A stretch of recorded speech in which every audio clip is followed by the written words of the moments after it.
Assalamualaikum everyone, welcome to my YouTube channel and today we will discuss chapter 28 of gross anatomy। आज का हमारा topic of discussion है perineum. सो perineum हमारी trunk का सबसे lower most point होता है। इस पिक्चर के अंदर आप देख सकते हैं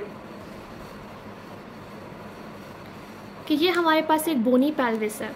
यही मेनली हिप बोन भी होती है, इसी को हम हिप बोन भी कहते हैं। सो हमें पता है कि ये ट्रंक का सबसे लोअर मोस्ट पॉइंट होता है। इस जगह के ऊपर ये जो पेल्विस है, इसका सबसे जो लोअर मोस्ट पॉइंट है, that is a diamond shape structure. This is basically perineum. So perineum हमारी ट्रंक का सबसे लोअर मोस्ट पॉइंट होता है। इस पिक्चर के अंदर यू कैन सी कि this is the pelvic bone और ये हमारे पास पेल्विक इनलेट है। ये जो राउंडेड सा पोर्शन है, इसको हम लोग पेल्विक डायाफ्राम भी कहते हैं। सो पेल्विक डायाफ्राम और पेल्विक इनलेट के दरमियान में जितना भी रीजन होता है, इसको हम लोग ट्रू पेल्विस कहते हैं। पेल्विक डायाफ्राम के नीचे ये वाला जो पोर्शन है, दिस इज पेरिनियम। इस पिक्चर के अंदर आप देख सकते हैं कि ये वाला मेनली जो हमें एक मस्कुलर स्ट्रक्चर नज़र आ रहा है, ये हमारे पास पेल्विक डायाफ्राम है और पेल्विक डायाफ्राम के नीचे जितना भी पोर्शन है, दिस इज़ द पेरिनियम।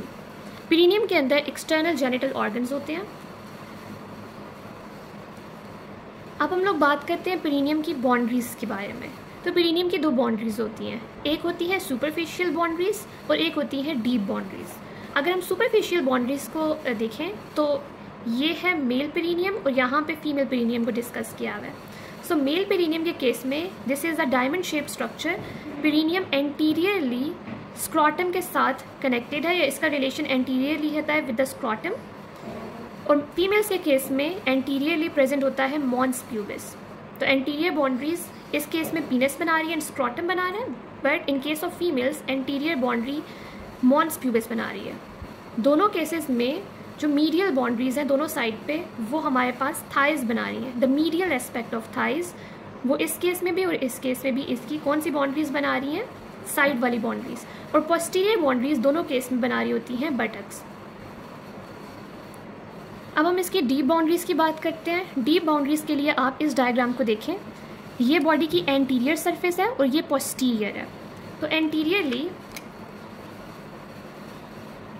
हम देख सकते हैं कि यहाँ पे प्यूबिक बोन होगी, तो यहाँ पे प्यूबिक सिम्फिसिस है एंटीरियरली, और पीछे वाली तरफ हमारे पास वर्टिब्रल कॉलम होता है, तो उसके लास्ट पे कॉक्सिक्स बोन प्रेजेंट है।